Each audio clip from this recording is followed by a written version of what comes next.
Boa, boa. Bom, galera, tá aí o resultado final da minha lareira.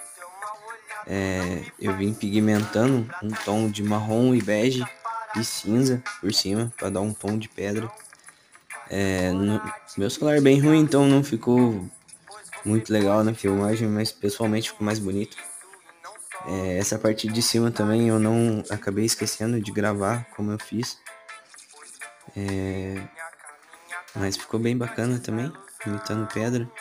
Essa placa eu passei mais umas 3 demãos de verniz nela.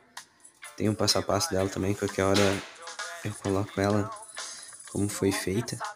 Ficou bem bonito. E é isso. Um acabamento bem baratinho de se fazer. E ficou bem diferente. Espero que vocês tenham gostado.